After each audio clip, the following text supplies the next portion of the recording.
Hi, I'm Bram, and I'm currently playing through Fallout New Vegas, which is awesome.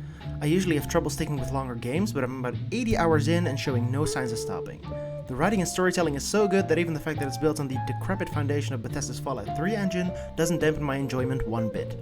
Like, all the characters in the game look like haunted flesh-covered animatronics, to the extent that it's sometimes hard to distinguish humans from ghouls, and the game has already crashed and refused to load saves for no apparent reason so often I've lost count, but who cares about that when this is basically one of the most intelligent explorations of American imperialism in a mainstream piece of media, and also a game in which I get to shoot at Reddit Nazis in pathetic Roman cosplay, and a game in which I get to meet more than one robot cowboy, help a softboy poet escape his life of crime, and help a religious sect of mutated more than 200-year-old people escape into space. It's fair to say that I've fallen in love with this game, but there is one thing that bugs me a little. Its morality system makes no sense whatsoever. Let me explain.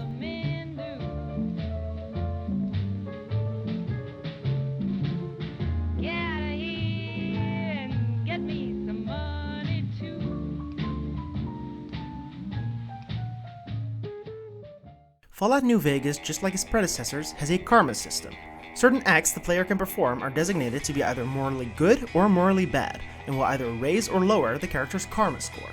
The word karma suggests that the player will suffer more misfortune as their karma gets worse, but that's not actually true. Aside from a few very rare instances, the player's karma score will have very little effect on the player's gameplay or story experience. It's really just a moral tally that the game keeps seemingly only to judge you. That's all well and good in its own, but positive and negative karma points are often doled out in a pretty perplexing way. Any system that claims to be objectively judging your actions is obviously going to rub some players the wrong way when they don't agree with the ethical framework being used. But New Vegas takes this really far, to the point where I don't think any reasonable human being would agree with the system of morals it presents to the player. Let's take, for example, the Powder Gangers. They are a gang of escaped convicts terrorizing the Mojave Wasteland, killing and robbing anyone they come across. So when you kill one of them, the game is like, hey, good on you, you're preventing a ton of suffering by doing this, have some karma. But when you pickpocket a powder ganger or steal something that belongs to them off the ground, the game will be like, yo, what the fuck, that's stealing, not okay man, they needed that to kill people with. The same is true for certain members of Caesar's Legion, the aforementioned fascist Roman cosplayers, who kill, mutilate, crucify, and enslave people. Killing certain ones of those is good, but stealing from these same ones is a no-no, unless you've already killed them, in which case it's totally a-okay to strip everything they own of their body. Now I know it's not exactly a novel take that FNV's morality system is more than a bit wonky, there's a ton of memes about it already, but I want to go a little deeper than that, and try to pinpoint what exactly is wrong with New Vegas' morality system. Okay, so in Western philosophy there are multiple approaches to determining what is ethical, the most important three of which I will now over-summarize to the point of misrepresentation, in no particular order. Let's start with utilitarian ethics, a very popular one in the modern world. Utilitarianism basically posits that actions are good or bad because of their consequences. It is good to reduce pain and suffering and increase pleasure and happiness in the world, and it's wrong to do the inverse. This also means that no action is inherently unethical under utilitarianism. Brutally torturing someone to get information out of them that could save lives or prevent suffering, for instance, would be allowed under a strict utilitarianism. If we lived in a world in which torture actually worked, which it does not. The second framework is classical virtue ethics, which posits that there are certain virtues one must possess to lead a good life, like justice, honesty, bravery, moderation, etc., and that an action is good when it's in accordance with those virtues and bad when it is not. The justification for these virtues is often sought in some notion of an immaterial part of reality, a world of ideas from which all wisdom is derived. At its core, virtue ethics poses that an individual's moral character is what enables one to act well. What actions are virtuous may be different depending on the situation, so it's not necessarily any act in itself which is bad. Then there's deontological ethics, i.e. Kant's categorical imperative, which is basically as follows.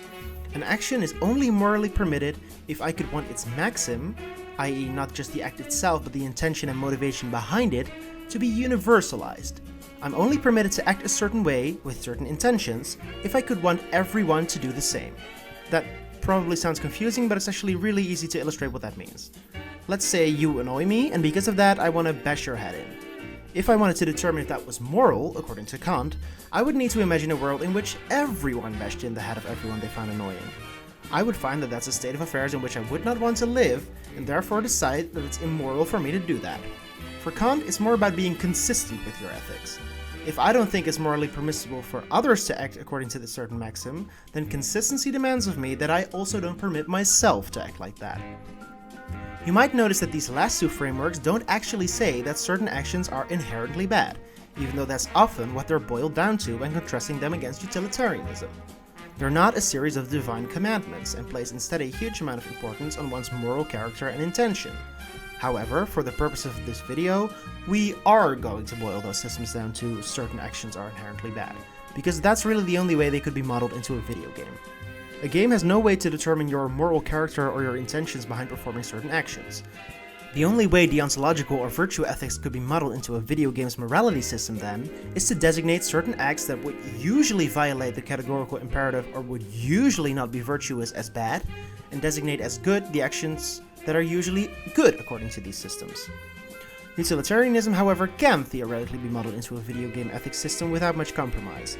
The writers know the story, so they also know what effect any player's actions against others will have in terms of pain and pleasure for the other characters in the game. Okay, so what ethical system does Fallout New Vegas choose?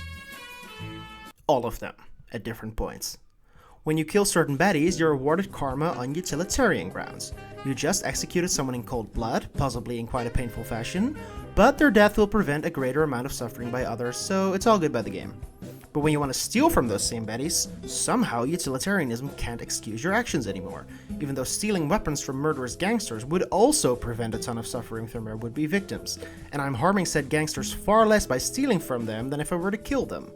At that point, the game's saying, yo, stealing is inherently bad, what if everyone were to do that? Not very virtuous of you, man. The main problem with New Vegas' morality system isn't that it's not in line with my own morals or anyone else's, it's that it's not in line with itself. It's not internally consistent. The grounds for what constitutes a good or bad action differ from action to action, creating not just an ethical system that nobody would agree with, but one that nobody could agree with if they were being logically consistent. While that is somewhat damning, it also isn't that weird when you consider that most people have an inconsistent set of moral beliefs. I'm going to use the example from The Good Place here, mostly because it will give me something to put on the screen. When faced with the classic trolley problem, in which a trolley is headed to kill 6 people, but you can save those people by switching the trolley to another track on which it will kill only 1 person, most people will choose to actively pull the lever and let 1 person die instead of 6. The utilitarian solution. However, when they're faced with the dilemma of 6 people who need organ transplants to live, who could be saved by killing 1 healthy person and using their organs, the vast majority of them say that it would be immoral to kill that person. Even though if they applied utilitarian ethics to this situation as well, there would be no meaningful difference with the first scenario. They're still choosing to kill 1 person who would live without their intervention to save 6 who would otherwise die. So, maybe I was wrong earlier. Maybe the real problem with Fallout New Vegas' karma system isn't that it's inconsistent. Maybe the fact that it's unintuitive to pretty much everyone is the main problem. Nearly everyone has an inconsistent set of moral beliefs, but almost nobody would say that murder is more easily morally justified than theft. I know I'm in the minority when I think that property per se shouldn't have a function in morality at all, that is to say, no function divorced from its instrumentality in meeting people's needs, but I'm probably not in the minority to think that human life is more inherently valuable than property. Okay, so we may in most countries have a justice system that takes property crime more seriously than human life in practice, but I don't think that's because anyone actually thinks that's more just. It's more a matter of self-interest, but let's not get into a whole spiel about critical legal studies right now. What I actually think is the main problem with New Vegas' karma system, however, is that it's there at all. The most significant tension the karma system creates, I think, is a tension not between certain highly specific ethical systems, but a broader tension between moral relativism and moral universalism. The meaning of those terms is probably quite intuitive. Moral universalism holds that morality is universal, that it's something that objectively exists and can be objectively determined for every situation, whereas moral relativism posits that there is no such thing as objective morality. That doesn't mean that moral relativists hold no ethical beliefs of their own, but that they don't think those ethics can be objectively determined. Ethics are, essentially, codifications of personal preferences, formed in large part by the culture one grows up in. And cards on the table, so you know where I'm personally coming from, I think this is essentially correct. I have some very strong ideas about morality myself, but I don't believe in a god that prescribes absolute moral rules, and I also don't believe reason alone can tell us very much about what's right or wrong. Empathy is at the root of most of my personal ethical beliefs, and I suspect many other people's beliefs, but logical reasoning can't tell us why it's morally good to treat others with empathy. It might be able to tell us why it's natural for humans to display empathy towards others, or why it's advantageous for me personally to not alienate everyone around me by treating them badly, at least not in ways they will notice, but that's not the same thing as proving why it's morally good for me to do so. Anyway, before we get too far off track, a karma system like the one in New Vegas is obviously a morally universalist system. Whether it determines the moral value of your actions through utilitarianism, deontological ethics, virtue ethics, or some other system altogether, it holds that it can assign a numerical value that objectively represents the moral value of your actions, no appeal possible. Well, as I said, that's not a view of ethics that I subscribe to. I could totally respect it if that's the kind of ethical system a game chooses to have. In a game with more simplistic ethical decisions, like Fable or say Fallout 3, such a system can work really well. The problem is that New Vegas isn't such a game. It often presents you with a lot of morally grey decisions and leaves it up to you how you want to resolve them. And as long as you don't go for the cartoonishly evil option, the karma system won't punish you for picking one option over the other. Let's take a relatively early in-game decision, the Helios 1 power plant. In this quest, you increase power to a solar energy plant, and then decide where all that power will be directed.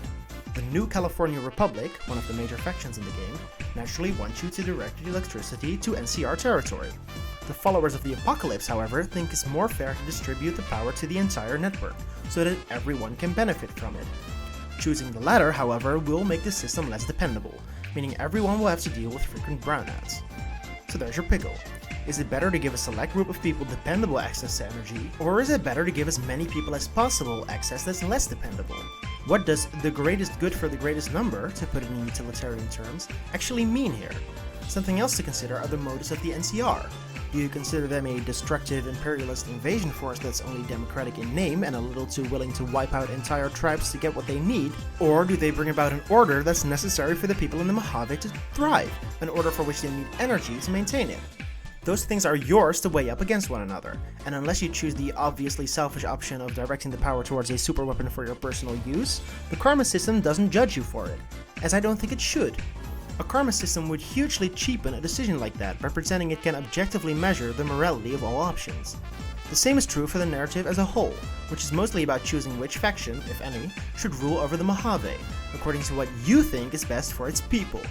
There's not really a good or a bad ending to Fallout New Vegas, just different endings that are good or bad according to your moral compass. Do you believe the NCR's oppression is a worthwhile price to pay for the relative safety they bring? Do you believe in Mr. House's vision of progress and prosperity at the cost of huge inequality and autocratic rule? Do you believe that all of the powerful factions should be driven out of the Mojave so that independent communities can govern themselves at the cost of some safety and security? Or are you a goddamn fascist? Okay, so maybe not all endings are equally valid, but for the most part, it's moral relativism central. The game leaves it up to you to decide what the right course of action is. Which makes it so baffling how the karma system interacts with the faction quests. Okay, so when you complete a quest for certain factions in Fallout New Vegas, the game will reward you with either positive or negative karma. As far as Caesar's Legion is concerned, I'm fine with that. If you really want to have a karma system in your game, then helping a slaving, crucifying band of might makes right fascists should net you negative karma. No complaints here. My problem is with the NCR quests, which will generally reward you with positive karma, which is pretty weird considering the narrative actually presents their presence as morally a pretty complex issue. They are essentially an imperialist force. As their name might suggest, they're not actually from the Mojave, and their presence there is relatively new. They generally just take any piece of land that they want, no matter who already lives there, and have been known to incorporate towns against their will, and even occasionally kill unarmed wastelanders, including elderly and children. Currently, they're eyeing the peaceful super mutant settlement of Jacobstown, ready to exterminate it as soon as someone gives them an excuse. On the other hand, they're at least nominally democratic, although a couple of wealthy Brahmin barons have an enormous amount of influence on policy already, just like the wealthy in our liberal democracies, and they at least help keep wastelanders safe from the openly fascist Caesar's Legion, who would otherwise slaughter and or enslave every one of them, although they're less successful in protecting wastelanders against many other threats, and they're spread really thin. So, there's a case to be made for keeping them around, as you might consider them to be the lesser evil, but they're far from uncomplicatedly good. And yet that's exactly what the karma system tells you they are when they pat you on the back every time you do something for them, and frowns disapprovingly whenever you sabotage them. What are these, Twitter Democrats? That's why a karma system really shouldn't exist in this game. It goes against the entire core of the game, which is that you get to decide what is best for the Mojave Wasteland, and repelling the NCR's encroachment on the Mojave is a perfectly valid option within that framework. One more thing I wanted to talk about is the way the karma system treats raiders, roving bands of thieves who steal and murder their way across the Mojave, organized in gangs with names like the Fiends, the Jackals, and the Vipers.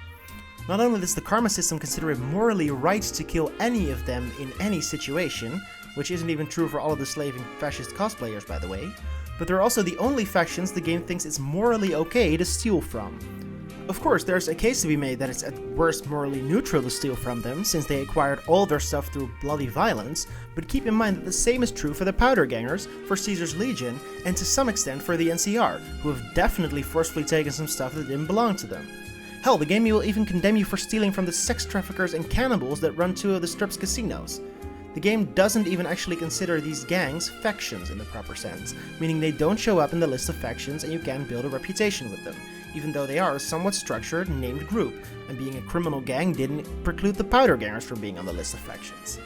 The only relevant difference I could find, and one that the game actually seems to suggest is the reason they're beyond reasoning with in dialogue, is that they're all drug addicts.